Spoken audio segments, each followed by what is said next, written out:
Hello, everyone. Welcome to Fresh Take from What Fresh Hell Laughing in the Face of Motherhood. This is Amy. Today, I'm talking to Sarah Gristwood. She is a biographer, historian, and broadcaster committed to publicizing women's experiences in history.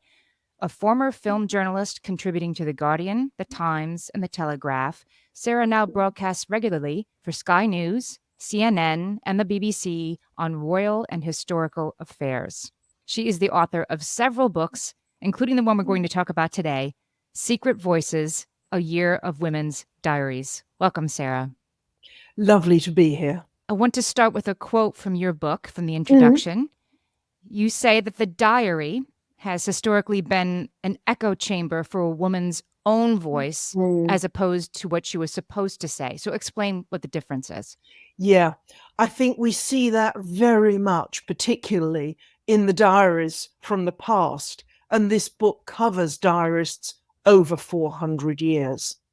So it's almost that if one feeling, if I were to pick one single feeling coming out of these diaries, it's frustration. It can be expressed as a kind of wry humor, but time and time again, women are effectively venting a bit about the kind of angers, ambitions that nice young ladies, or even not so young ladies in their day, were not supposed to feel, let alone say. Were you surprised by that in your research, that frustration would be the thing that knit 400 years together? Yes, I think perhaps I would. Having said that, frustration makes it sound negative, and it's not.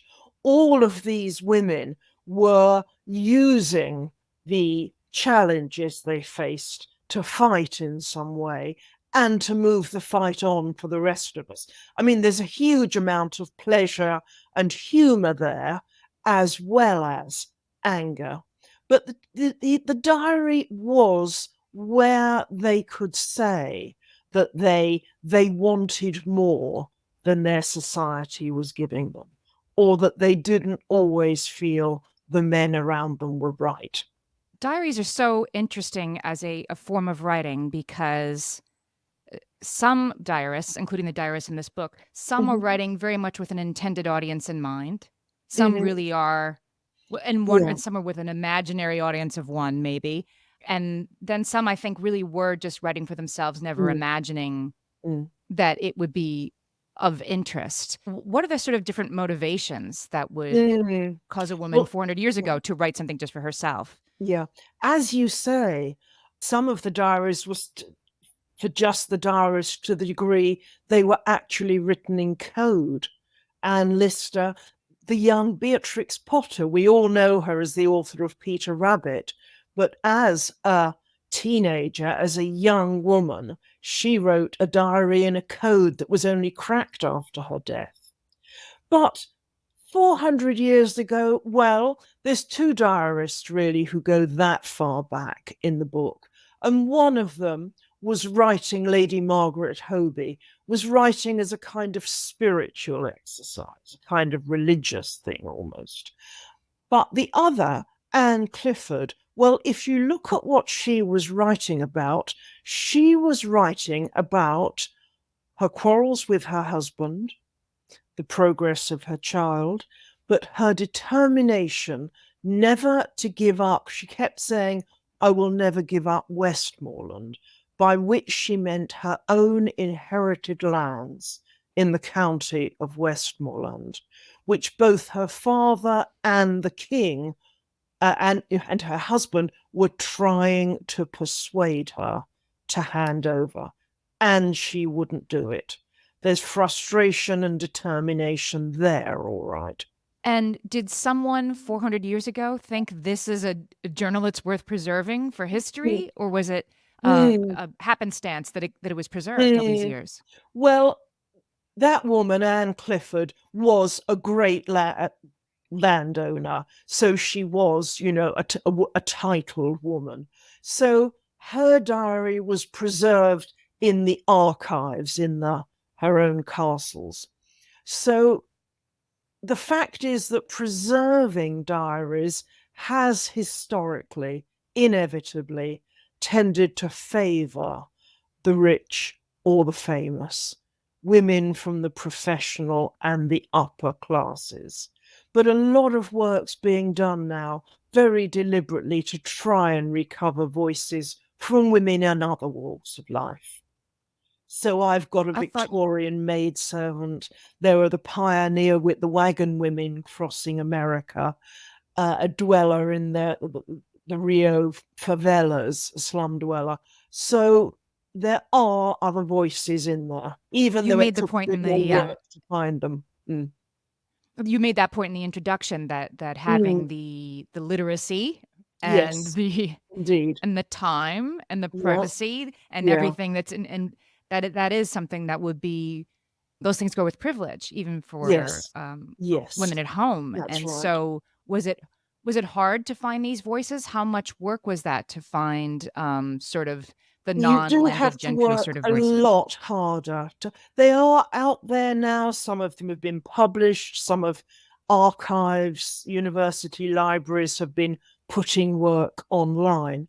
But it is a lot more effort. It would have been a lot easier just to do an entire anthology of people like Queen Victoria, Beatrix Potter, Virginia Woolf, Sylvia Plath, all of those whose diaries were known to be valuable. All the wives of, famous men, the wives, sisters, daughters, whose work also tended to get preserved. But other But it is voices that are there. And I was very, very keen to try and make as representative as possible a picture of women's experience. I wanted to ask you about Anne Lister Mm, because for those people who might be listening, she was the feature. Her journals were the feature of a HBO series called Gentleman Jack. I think it was a yes. BBC series that became an HBO series. Really good. I've definitely Mm, recommended it to our listeners before. And so she was living as a lesbian, sometimes mm, even dressed in male clothing, mhm, and kept journals, but kept them mm, in code. So yes. it seems to me that the stakes were so high that what she'd be writing about not be found out, and Yes. yet she needed to write it. What do you think was motivating her, even Yeah, though the stakes were I so think high? that's it, that she very definitely couldn't speak her views, her feelings in her society, other, of course, than to the few women who were her lovers, but not to her family, not to her contemporaries. And she was a woman of very decided views. She was a woman of wealth, working in controlling her own lands and monies. But nonetheless, in this aspect of her life, she had to keep it so private that I can absolutely see why she needed that diary as an outlet. She could speak about her, after all, she could speak about her lovers, her female lovers there, about her qualms, her uncertainties, about their sex life, even. She could say things to her diary that she could say to absolutely nobody else. And she admitted that. She said it was a great relief to her. There was one time she'd been staying away with a female lover, but the other woman had become embarrassed about Anne's masculine appearance, about people's comments in the streets. And Anne said she'd put it down in her journal, she'd written this down, and now she felt better. I think that was the Ah. purpose of diary writing for so many women. I'm talking to Sarah Gristwood. She is the author of Secret Voices, A Year of Women's Diaries, and we'll be right back. Sarah, I wanted to ask you also about probably the most famous diarist who's included in this book, Anne Mm. Frank. I just had the incredible opportunity to see in Amsterdam the rooms where she was held Oh, and where she wow. wrote the diary. Mm, And they gave a presentation there that really sort of opened my eyes. I had sort mm, of, as a school child reading this book, been led to believe it was just the musings of a schoolgirl that, became this beautiful work of art. But who mm, who could have predicted, certainly not Anne Frank, that her words would be mm, remembered? And yet when you go through, they make it pretty clear on the tour that she intended that that this be a record that would be Yes. something she would publish someday. She was quite intentional about it. Yes, she was. I agree. And on two different fronts, I think. On the one hand, she did know that she was living in exceptional circumstances, in exceptional times, but she was also very keen, I think, just to record herself, her identity. She apparently very definitely did want to be a writer had she lived. And of course, it's the tragic circumstances that have made her diary so very famous. But I like to think we'd have known the name Anne Frank even without that. Explain the structure of the book and how you brought all these different Mm. women's diaries together. Well, it is literally a year of women's diaries going through the calendar year, January 1st, January 2nd. And on each day, there's a selection of the women who, over the centuries, have written on that day. So on the same day, you could have, a funny entry, a tragic one, a slightly grumpy one complaining how boring everything is. And I liked and right across the years, of course. And there you see both great differences, things written, descriptions you'd never make now. But then you also see how across the centuries, women's reactions often echo each other to a really surprising degree. What made an entry to you worthy of consideration to be included on a certain day? Mm. Well, of course, in the end, I was trying chiefly to do two things. One was to give, insofar as I could, a representative picture of women and what they've written about, and of course, to make a readable book. I mean, it's a slight problem, or let's say challenge, for the editor, the anthologist, that a lot of women, and they acknowledge this, go to their diary, especially when they are frustrated, grumpy, in distress. Some of them actually say, well, when things are going well, I don't need the diary so much. But I didn't Mm-hmm. want to make it a misery memoir. So I was, again, trying to get a reasonable balance of pleasures and pains. And then there are some women who, in their diary, even when something really important happens, it's this sort of the polite Yes, underplaying of things. I'm going to yes. read one entry that I absolutely loved. Somebody named Ivy Jacquier wrote Oh, this yes. 200 years ago, 1922. She said on the Oh, 24th of January, she said, Sarah Sophie Jacquier Skinner, born at 2:20 a.m., much better than losing an appendix. Dr. Moore Eade was a gem. I enjoyed the I experience. That's how know. she records her own I daughter's know. birth. Yes, totally. And yet, one of the entries that most interests me is also about children, and indeed, she wrote about childbirth. That's from Elizabeth Fry, the great the Quaker and prison reformer, writing 200 years ago, literally in the early 19th century, and writing about how, after she put it, the experience she'd just undergone, childbirth in the days before anesthetics, uh, that she'd had difficulty bonding with her new baby. And that must be an experience, that the phrase postnatal depression obviously wasn't known then, but the phenomenon clearly was.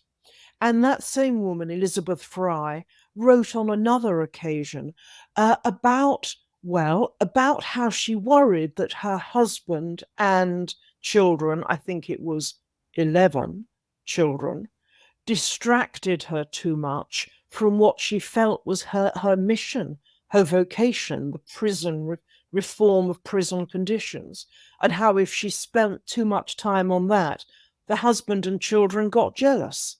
And you think, well, combining work and family, that's a challenge. It certainly hasn't gone away, but I didn't expect to find it 200 years ago. It's so interesting. And these days, that would be something you would talk to your therapist about, I Yeah, suppose, or you might write about it in your Substack, but in these times, the only Exactly. You possible wrote in your outlet was your diary. diary. Yes. You really Yes. that's amazing. And I really honor her for acknowledging it, even just in the diary at that point and at that time. Even to Mm. admit something like that to yourself Mm. would have been Yes. scary, I suppose. Yeah. Let's talk about Sophia Tolstoy, the wife Mm. of Leo Yes. Tolstoy. Her Yes. her diary entries are throughout the book, and They she are. really got put through it. I think, one entry from her marrying, the great author, when she was a very young girl. But many of the entries come from the end of Tolstoy's, the author's life. And she's written over the years about the massive difficulties of caring for him as his health worsened, about how she used to get pleasure and release in playing the piano, but now she couldn't even do that because the noise disturbed him. And then, in the very last months of Tolstoy's life, she was at war with the agent, the publisher, who she felt was taking over Tolstoy's life and turning him against her. And in the end, in the last weeks of his life, her husband even left the house, ran away, and no one would even tell her where he was. And it is the most extraordinary picture, both of the breakdown of a marriage and of the way that this herself talented woman's life did wind up being completely subsumed by his. So, on the one hand, there's the kind of one off experience most of us don't have, being the wife of a genius and, a world famous author. But on the other, I was caring for my own husband at the time I was doing this book. And I found so many little things, about the endless ups and down of that, of his health and so on. So very relatable. But no, those diaries were quite extraordinary to me. And sometimes, as a reader, centuries later, the things that jump out at you are perhaps not what the diarist thought was Mm. interesting. I have had the privilege of reading my grandmother's diary Oh, from 100 years ago when she yeah. was a child. Mm. It's mostly over the summer that she spent working at her own grandparents' farm, a Uh-huh. chore that she loathed, being Yeah. sent to live Oh. with them for the summer. Uh-huh. And it's just small details of what happened with the Mm. animals on the farm that day Yes. that she was apologizing as she's writing. Well, there's nothing to talk about. A cow was born today, big whoop. But of course, to you Yes. reading it, Yeah. it's an incredible detail. Did you find many details like that as you were reading, things that the diarist didn't think were significant, but definitely Yes, were? totally.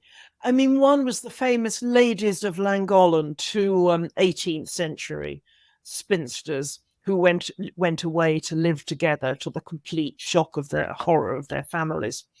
And Lady Eleanor Butler, she was just writing, to let nothing much happen today, went into the orchard, gathered apples, went into the parlour for frizzing and powdering, that operation concluded.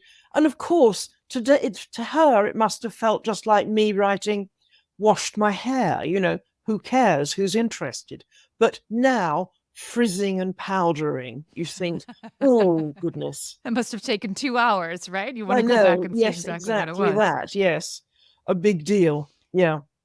And one example that isn't in the book, because A, it's much too long, but also it was written up afterwards. But in a famous diarist, Fanny Burney, in her diaries and journal letters, she wrote about the experience in detail for pages, the experience of undergoing an unanesthetized mastectomy. And that, you do think, well, some things haven't changed, but some things have, and thank heavens for it.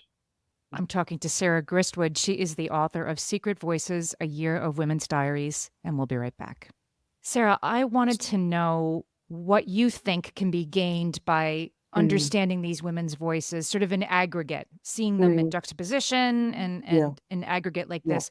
what is to be gained as an understanding of history, of women, or I both? think a lot, and more than I'd expected at first. On the one hand, of course, there is just the historical record, because very often the voices of women do tend to get left out. History, certainly if you go back more than a couple of hundred years, tends to be about battles and laws and politics. And until fairly recently, women couldn't take part in those, so they weren't recorded.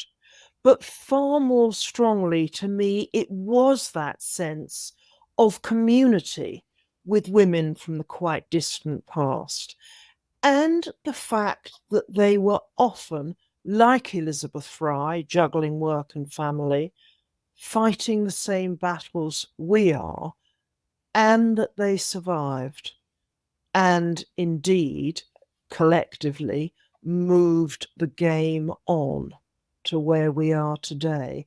I think what I unexpectedly really got from reading these women's diaries was a sense of support that very often we women of the last half century or so have felt a bit like frontline troops, have felt that we were fighting some battles, or at least our mothers were, for the first time and in a bit of a vacuum. In fact, reading these women's diaries, looking at some of the actual causes in which they engaged, whether it was suffrage or abolition, you feel as if there's a whole army of foremothers standing at our back. And there's a lot of strength in that. The idea that 200 years ago there could be a mother worrying she Mm, doesn't love her baby yeah, enough, yeah, right? Or that yeah, Anne Frank is going through the Holocaust and she's worried about is she pretty and does the boy yeah, like her? that's That right. these Yes, that both can yes, coexist, right? The yes. very personal and the very Exactly grand. that. Yes, I found that time and again. There's one entry from Virginia Woolf writing in 1918 about nothing much had happened that day. Has to be noted for three things: talk of peace, a first visit to the 17 Club, and the breaking of her tortoiseshell spectacles. Then should we talk of peace, which is, after all, the most important, but it's pretty obvious that the tortoiseshell spectacles are right up there on the forefront of her She at least knew to put world peace first on the list, right? But also my mind. glasses. But it still counts as history, though, right? I Mm, think that we have, I think, left history has left out women's daily lives. mm, And it yes, hasn't, and diaries are sort of yes. all we have to understand what they were like. And what can we gain by understanding women's diaries as history? Mm. No, totally. I agree that women's daily lives have been left out. Partly, of course, because history and, until comparatively recently, most literature has been largely written by men. So I do think it is vitally important to do exactly that, for us to see what was on women's minds. I mean, that lady Anne Clifford I mentioned from right a whole for more 400 years back was writing about how she'd never give up her lands, about how the anniversary of Elizabeth I's death, but she was also writing, today for the first time I dressed my head without pins, and how child today, the child put on a pair of whalebone bodices. Today, the child came to spend the night with her, which, of course, a great lady's child wouldn't normally do at that point. So it is exactly what is on people's minds and the link between the two, the great events and the small ones. Do you think that diaries are I was going to ask, do you think they're necessary in the same way today? I do think they're necessary, but do you think Mm. that they're being created in the same way today? And is it a problem if they're not? Yes and no. I think There is, of course, we are, a trend in a way for journaling, not necessarily writing every day, but in a sense, the diaries maybe had a wobble and has come back to full strength. But I do think we also do have to take on board different forms of expression now. I think things like social media, on the face of it, may seem very different from the diary, private, social media. Well, it's all in the name, isn't it? But on the other hand, Yes. for writing down the minutiae of what's happened to you today, where do we turn to? Well, often to X or to Facebook or Instagram, and even sometimes for recording unpopular opinions. So I think we may have to, in the future, look on the diary form a bit more widely. But that said, I think it'll still stay strong. So, explain to our listeners where they can find you and your work, and then we'll tell them a little bit more about the book. Okay. Well, on social media indeed, and I'm always there just under my own name at Sarah Gristwood. And I will put the links to Buying Secret Voices in the show notes of Thank this you. episode, as well as Sarah's social media. But tell our listeners about this book, why you wrote it, and why you think these diaries are worth engaging with in this way. Because traditionally, women's diaries haven't had nearly so much as a look in as men's have, but it's been the place where women could speak the truth to themselves and now to us. That truth can sometimes be funny, tragic, furious, or just plain factual. But it's worth reading, so worth reading in all its glorious variety. I loved this book, Secret Voices, A Year of Women's Diaries. It's the perfect book also to kind of put down, pick up again, Mm, keep with you as you go through yes. the year. These women's lives are so different from our own, and Mm, yet they're really not so much mm, sometimes. yes. Sarah, thank you so much for being with me today. Thank you.